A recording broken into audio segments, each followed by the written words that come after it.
Hi guys, welcome to my YouTube channel to the commerce. അപ്പോൾ നമ്മൾ ഇന്ന് ഒരു വ്യത്യസ്തമായിട്ടുള്ള വീഡിയോ ആയിട്ടാണ് വന്നിരിക്കുന്നത്. ഇന്ന് മുതൽ നമ്മൾ BCom സീരീസ് സ്റ്റാർട്ട് ചെയ്യുകയാണ്. കേരള യൂണിവേഴ്സിറ്റിയുടെ 3rd സെമസ്റ്ററിലെ കമ്പനി അഡ്മിനിസ്ട്രേഷൻ എന്ന് പറയുന്ന ഒരു പേപ്പറാണ് ഇന്ന് മുതൽ നമ്മൾ സീരീസ് ആയിട്ട് എടുക്കുന്നുണ്ട്. അപ്പോൾ ഈ സീരീസിനോടൊപ്പം റെഗുലറായിട്ടുള്ള വീഡിയോസുകളും വരും. അപ്പം BCom സീരീസ് നല്ല രീതിയിൽ അപ്ലോഡ് ചെയ്യാൻ സാധിക്കണമെങ്കിൽ തീർച്ചയായും നിങ്ങൾ എന്നെ സഹായിക്കണം. സബ്സ്ക്രൈബ് ചെയ്ത് സഹായിക്കുക, ഷെയർ ചെയ്യുക മാക്സിമം ആളുകളിലേക്ക്. അപ്പോൾ നമുക്ക് ഈ വീഡിയോയിലെ കണ്ടൻസുകൾ ഏതൊക്കെ മൊഡ്യൂളുകളാണ് ഉള്ളതെന്ന് നോക്കാം. ഒന്നാമത്തെ chapter introduction to company law, management and administration, disclosure and transparency, compliances, governance and CSR, winding up. Definitions of a company. The term company may be defined as a group of persons associated together to achieve some common objectives. അതായത് കുറച്ച് ആൾക്കാർ ചേർന്നുകൊണ്ട് ഒരു group of persons ആയിക്കൊണ്ട് അവർ ഒരു objectives വെക്കും, അവർക്കൊരു ലക്ഷ്യം. ആ ലക്ഷ്യത്തിലേക്ക് എത്തിക്കാൻ വേണ്ടി ഈ കുറച്ച് ആൾക്കാർ, എല്ലാവർക്കും ഒരേ ലക്ഷ്യമായിരിക്കും. അങ്ങനെ എല്ലാവരും കൂടെ ഒരുമിച്ച് കൂടി ലീഗലായിട്ടുള്ള ബിസിനസ് നടത്തുന്നതാണ് ഈ ഒരു കമ്പനിയിലൂടെ അവർ സാധിച്ചെടുക്കുന്നത്. അപ്പോൾ ഒരു ഡെഫിനിഷൻ ഉണ്ട്. According to professor Kenny, a company is an artificial person created by law having separate entity with a perpetual succession and a common seal. അപ്പം ഒരു ഡെഫിനിഷനാണ് പ്രൊഫസർ കെനി പറയുന്നത്. ഒരു കമ്പനി എന്ന് പറഞ്ഞു കഴിഞ്ഞാൽ ഒരു ആർട്ടിഫിഷ്യൽ പേഴ്സണാണ്. ഒരു ആർട്ടിഫിഷ്യൽ പേഴ്സൺ എന്താണെന്നൊക്കെ നമുക്ക് അതിൻ്റെ ഫ്യൂച്ചേഴ്സിലൊക്കെ പറയാം. അപ്പോൾ ഒരു ആർട്ടിഫിഷ്യൽ പേഴ്സണാണ്. അത് ക്രിയേറ്റ് ചെയ്തിരിക്കുന്നത് നിയമം കൊണ്ടാണ്, അല്ലേ? കമ്പനീസ് ആക്റ്റൊക്കെ കൊണ്ടാണ് ആ ഒരു കമ്പനി ഉണ്ടാക്കി വെച്ചേക്കുന്നത്. അതിനൊരു സെപ്പറേറ്റ് ലീഗൽ എൻറ്റിറ്റി ഉണ്ട്. അതുപോലെ തന്നെ പെർപ്പച്വൽ സക്സഷൻ എന്ന് വെച്ച് കഴിഞ്ഞാൽ അതിങ്ങനെ കണ്ടിന്യൂ ആയിട്ട് പോയിക്കൊണ്ടിരിക്കും.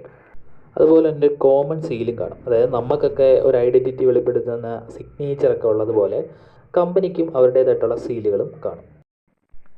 അപ്പോൾ കമ്പനിയുടെ ആദ്യത്തെ ക്യാരക്ടറിസ്റ്റിക്സ് ആണ് ആർട്ടിഫിഷ്യൽ പേഴ്സൺ. അപ്പോൾ എന്താണെന്ന് നോക്കാം. A company comes into existence by registration, which is often called as incorporation of the company.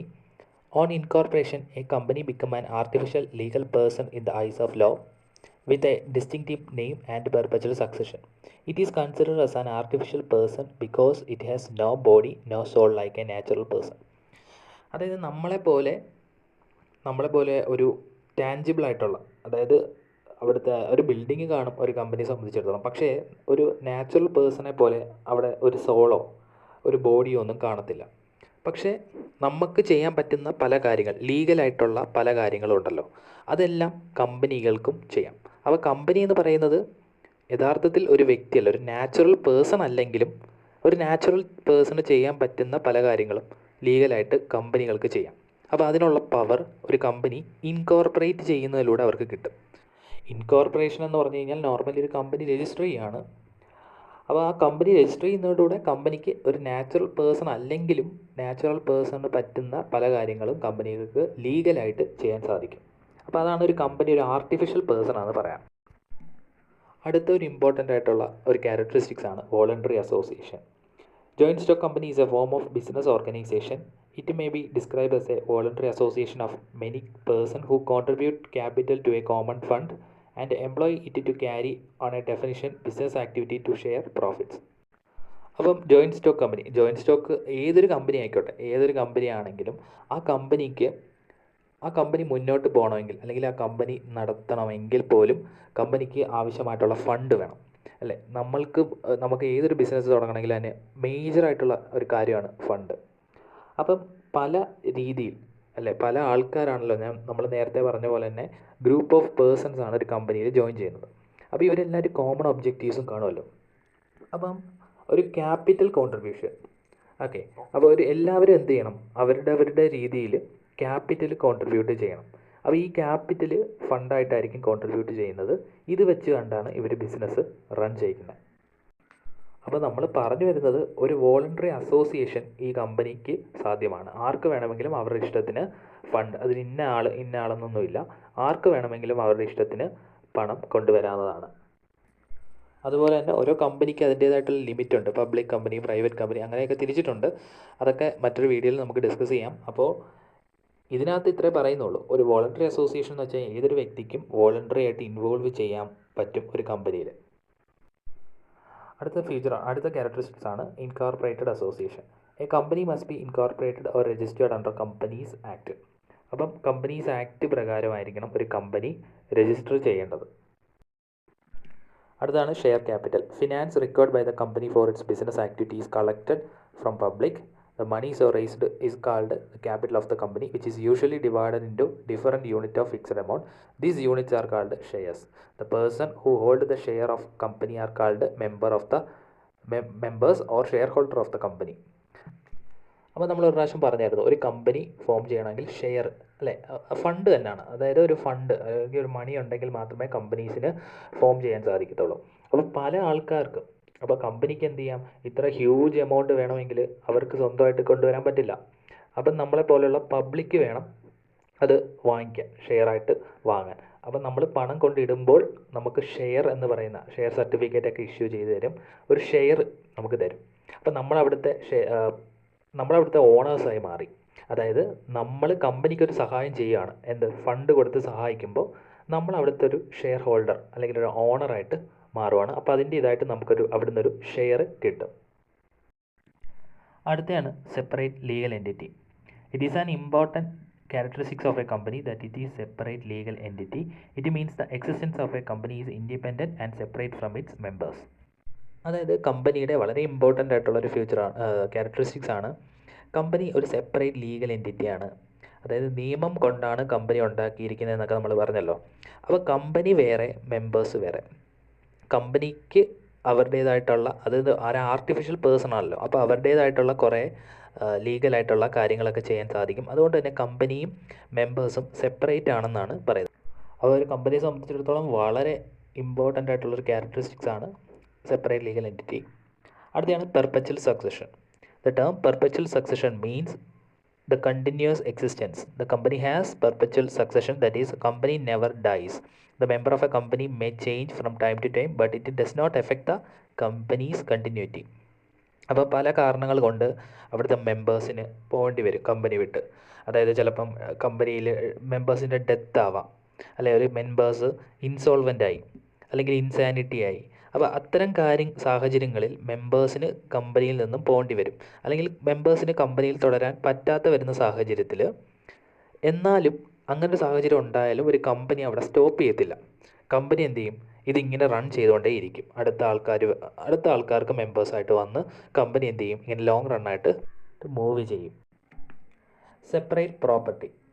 A company is a legal person in the eyes of law. It can therefore hold the property in its own name. All property in the name of the company is its separate property, which is controlled, managed and disposed of by the company in its own name. Thus the company is an owner of its asset and capital. അപ്പം separate property, കമ്പനിക്ക് എന്താ, അവർക്ക് പ്രോപ്പർട്ടീസുകൾ അവരുടെ കമ്പനിയുടെ പേരിൽ തന്നെ hold ചെയ്യാൻ അല്ലെങ്കിൽ ഓണർഷിപ്പ് എടുക്കാൻ സാധിക്കും. അതാണ് പറഞ്ഞത്, കമ്പനിയെ സംബന്ധിച്ചിടത്തോളം അവർ ഇൻകോർപ്പറേറ്റ് ചെയ്ത് കഴിഞ്ഞാൽ അതൊരു ആർട്ടിഫിഷ്യൽ പേഴ്സണായി മാറി. അപ്പോൾ ഈ പറയുന്ന ഓരോ ക്യാരക്ടറിസ്റ്റിക്സും കണക്റ്റഡ് ആണ്. അപ്പോൾ കോമൺ സീൽ പറയുന്നതിന് മുമ്പ് ഒരു പോയിന്റ് കൂടെ ഉണ്ട്, capacity to sue and being sued. അതായത് കേസ് കൊടുക്കാൻ. ഇപ്പോൾ കമ്പനിക്കെതിരെ ആരെങ്കിലും ഒരു പരാതി തന്നാൽ അത് കമ്പനി ഒരു ലീഗൽ പേഴ്സൺ ആണല്ലോ. അപ്പം ഞാൻ പറയുന്നത് ഒന്ന് ശ്രദ്ധിക്കുക. ആദ്യം നമ്മൾ മനസ്സിലാക്കേണ്ടത് കമ്പനി ഒരു ലീഗൽ പേഴ്സൺ ആണ്, ഒരു ആർട്ടിഫിഷ്യൽ പേഴ്സൺ ആണ്. അപ്പം നമ്മളെ പോലെ തന്നെ ഒരു വ്യക്തിയാണ്, പക്ഷെ നമ്മളെ പോലെ ഒരു നാച്ചുറൽ പേഴ്സൺ അല്ലെന്നേ ഉള്ളൂ. ബാക്കി കാര്യങ്ങൾ, ലീഗലായിട്ടുള്ള എല്ലാ കാര്യങ്ങളും കമ്പനിക്ക് ചെയ്യാൻ പറ്റും. അപ്പോൾ ഈ പോയിന്റ് ഓഫ് വ്യൂവിൽ നിന്ന് വേണം നിങ്ങൾ എന്ത് ചെയ്യുക, ഓരോ കാര്യങ്ങളും ശ്രദ്ധിക്കാൻ. അപ്പോൾ കമ്പനിക്ക് കേസ് ഏറ്റെടുക്കാനോ അല്ലെങ്കിൽ കമ്പനിക്ക് മറ്റാർക്കെങ്കിലും കേസ് കൊടുക്കാനോ സാധിക്കും. അപ്പോൾ അതും ഒരു ലീഗൽ പവറാണ്. അടുത്തതാണ് common seal. A company has A common seal which is used as substitute for it's signature. അപ്പോൾ നമുക്ക് സിഗ്നേച്ചർ ഉണ്ട്, അതുപോലെ കമ്പനിക്ക് എന്തുണ്ട്, ഒരു കോമൺ സീലുണ്ട്. ഇതൊക്കെ വളരെ സിമ്പിളായിട്ടുള്ള പോയിൻ്റാണ്, വായിച്ചു നോക്കിയാൽ മനസ്സിലാവുന്ന പോയിന്റുകളാണ്. അതിൽ തന്നെ ലാസ്റ്റ് ഒരു പാരഗ്രാഫ് ഉണ്ട്, അതിനകത്ത് the act provide that if the company does not have a common seal the authorisation shall be made by 2 directors or by a director and a company secretary if the company has appointed as a company secretary. അപ്പോൾ ചില കമ്പനികളിൽ സീലില്ലെങ്കിൽ, ഇല്ലാത്ത കമ്പനികളിൽ അവിടെ പല കാര്യങ്ങളും authorise ചെയ്യുന്നത്, അല്ലേ, നമ്മൾ സീലിടുന്നത് എന്തിനാണ്, അല്ലെങ്കിൽ നമ്മൾ സൈൻ ഇടുന്നത് എന്തിനാണ്, ഒരു കാര്യം വെരിഫൈ ചെയ്യാനോ ഓതറൈസ് ചെയ്യാനോ ഒക്കെ വേണ്ടിയാണ്. അപ്പോൾ ഇത്തരം ഓതറൈസേഷനിൽ അവർക്ക് ഇടാൻ കോമൺ സീൽ ഇല്ല എന്നുണ്ടെങ്കിൽ അവിടുത്തെ ഡയറക്ടേഴ്സോ രണ്ട് directors or by a director ഒന്നുകിൽ 2 ഡയറക്ടർ അല്ലെങ്കിൽ ഒരു ഡയറക്ടറും ഒരു കമ്പനി സെക്രട്ടറി ഇവർ ചേർന്നാണ് ഇടുന്നത്. ഒരു കമ്പനി സെക്രട്ടറി എന്താണെന്നൊക്കെ നമ്മളൊരു വീഡിയോ ചെയ്യുന്നുണ്ട്, ഉടനെ തന്നെ ചെയ്യുന്നതായിരിക്കും. അപ്പോൾ അതൊരു നമുക്ക് എല്ലാവർക്കും പഠിക്കാൻ പറ്റുന്ന ഒരു പ്രൊഫഷണൽ കോഴ്സും കൂടാണ്. അപ്പോൾ അതിനെപ്പറ്റി ഒരു വീഡിയോ ചെയ്യുന്നുണ്ട്. അടുത്തയാണ് limited liability. A company may be limited by share or by guarantee. In a company held by share, the liabilities of a member is limited to the extent of a nominal value of the share held by him. അപ്പോൾ ഒരു വ്യക്തി share വാങ്ങിച്ചു, അപ്പോൾ ആ share വാങ്ങിച്ച തുകയുടെ മാത്രം liability ഏറ്റെടുത്താൽ മതി. അല്ലാതെ ഒരു പൈസ പോലും കമ്പനിക്കൊരു ബാധ്യത ഫ്യൂച്ചറിലുണ്ടായാൽ കൊടുക്കേണ്ട കാര്യമില്ല. അതാണ് ലിമിറ്റഡ് ബൈ ഷെയർസ്. അപ്പോൾ എന്നാൽ ലിമിറ്റഡ് ബൈ ഗ്യാരണ്ടി എന്ന് പറഞ്ഞു കഴിഞ്ഞാൽ ഇച്ചിരി വ്യത്യസ്തമാണ്. അത് വായിക്കാം. In a company limited by guarantee, the liability of a member is limited to such amount as the member may undertake to contribute to the asset of the company in the events of the company being wound up. എന്നാൽ limited by guarantee എന്ന് പറഞ്ഞു കഴിഞ്ഞാൽ ഒരു company നമ്മൾ fund contribute ചെയ്യുന്ന സമയത്ത് തന്നെ നമ്മളൊരു ഗ്യാരണ്ടിയും കൂടെ വെക്കും. അതായത് കമ്പനിക്ക് ഇത്ര രൂപയുടെ ഒരു ബാധ്യതയും കൂടെ വന്നാൽ അത്രയും കൂടെ ഞാൻ ചെയ്തു തരാം, അല്ലെങ്കിൽ അത് ഞാൻ ഫണ്ട് കോൺട്രിബ്യൂട്ട് ചെയ്യാം എന്ന് ഒരു ഗ്യാരണ്ടി കൊടുക്കും. അതായത് മറ്റടുത്ത് ലിമിറ്റഡ് ബൈ ഷെയർസ് ആണ്, അത്രയും പറഞ്ഞു കഴിഞ്ഞാൽ അവർ അത്രേ കൊടുക്കത്തുള്ളൂ. ഇത് ഗ്യാരണ്ടി പറയാണ്, കമ്പനിക്ക് വൗണ്ട് അപ്പ് ചെയ്യുന്ന ഒരു സാഹചര്യത്തിൽ ഇത്ര രൂപയും കൂടെ തന്നുകൊള്ളാമെന്ന് ആദ്യ സമയത്ത് തന്നെ ഇവർ പറയും. അപ്പോൾ 11ാമത്തെ ഒരു ക്യാരക്ടറിസ്റ്റിക്സ് ആണ് freely transferable. The capital of a company is divided into parts and each part is called a share. The share of the company is considered as a movable property and hence they are freely transferable and can be purchased and sold in the share market. അപ്പോൾ ഇത് വളരെ സിമ്പിളാണ്. ഈ ഷെയറുകൾ നമ്മൾ വാങ്ങിച്ച ഒരു കമ്പനിയുടെ share നമുക്ക് ആർക്ക് വേണമെങ്കിലും ഷെയർ മാർക്കറ്റിലൂടെ നമുക്ക് പർച്ചേസ് ചെയ്യുകയോ സോൾഡ് ചെയ്യുവാനൊക്കെ സാധിക്കും. അതാണ് ഫ്രീലി ട്രാൻസ്ഫറബിൾ. അടുത്ത ലാസ്റ്റ് ക്യാരക്ടറിസ്റ്റിക്സ് ആണ് separation of ownership and management. Company is an artificial person created by law. It is owned by shareholders. It is practically impossible for a large number of shareholders to control and look after affairs of the management of the company. Usually the management of the company is vested with the board of directors elected by the shareholder in the general meeting. The board of directors formulate business policies and manage the business. അതായത് ഒരു കമ്പനിയെ സംബന്ധിച്ചിടത്തോളം ആ കമ്പനിക്ക് ഒരു management കാണും. അതായത് പല ആൾക്കാർ, നമ്മൾ പറഞ്ഞു ആർക്ക് വേണമെങ്കിലും ഷെയർ വാങ്ങാം ഷെയർ മാർക്കറ്റിലൂടെ. അപ്പോൾ എല്ലാവരും കമ്പനിയുടെ ഓണേഴ്സും കൂടെ ആണ് എന്ന് വെച്ച് എല്ലാവർക്കും കമ്പനിയിൽ വന്ന് കമ്പനിയുടെ കാര്യങ്ങൾ നോക്കാനും ഒന്നും പറ്റത്തില്ല. അപ്പോൾ ഈ ഒരു സാഹചര്യത്തിലാണ് നമ്മൾ എന്ത് ചെയ്യുക, നമ്മുടെ മെമ്പേഴ്സിൻ്റെ ഇടയിൽ നിന്ന് തന്നെ ആൾക്കാരെ എലക്ട് ചെയ്ത് ബോർഡ് ഓഫ് ഡയറക്ടേഴ്സായിട്ട് വെക്കുന്നതും അവരായിരിക്കും എന്ത് ചെയ്യുന്നത്, കമ്പനിയുടെ പല കാര്യങ്ങളിലും ഡിസിഷൻസ് എടുക്കുന്നതും തീരുമാനങ്ങൾ എടുക്കുന്നതും ഒക്കെ ചെയ്യുന്നത്. അപ്പോൾ ഇത്രയാണ് കമ്പനിയുടെ ക്യാരക്ടറിസ്റ്റിക്സ് എന്ന് പറയുന്നത്. അപ്പം കമ്പനി അഡ്മിനിസ്ട്രേഷൻ അത്ര വലിയ ടഫായിട്ടുള്ള പേപ്പറൊന്നുമല്ല. നമുക്ക് വേണമെന്ന് വെച്ചാൽ ബികോമിൽ ഈസി ആയിട്ട് പാസ്സാവുന്ന ഒരു പേപ്പറാണ് കമ്പനി അഡ്മിനിസ്ട്രേഷൻ. അപ്പോൾ ഈ വീഡിയോ ഇന്ന് ഇവിടെ വൈൻഡപ്പ് ചെയ്യുകയാണ്. അപ്പോൾ കമ്പനിയുമായി ബന്ധപ്പെട്ട 3-4 ടോപ്പിക്സ് ഞാൻ ഈ ചാനലിൽ സെപ്പറേറ്റ് അപ്ലോഡ് ചെയ്തിട്ടുണ്ട്. Corporate social responsibility, buyback of securities, memorandum of association, articles of association എന്നീ ടോപ്പിക്സുകൾ. അപ്പോൾ നിങ്ങൾക്കത് കാണാൻ താല്പര്യമുണ്ടെങ്കിൽ ദയവേത് കാണുക. ഞാൻ ഡിസ്ക്രിപ്ഷൻ ബോക്സിൽ പിൻ ചെയ്ത് വെച്ചിട്ടുണ്ട്.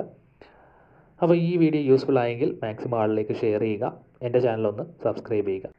അപ്പോൾ കമ്പനി അഡ്മിനിസ്ട്രേഷൻ്റെ ബാക്കി വീഡിയോസ് ഉടനെ അപ്ലോഡ് ചെയ്യുന്നതായിരിക്കും.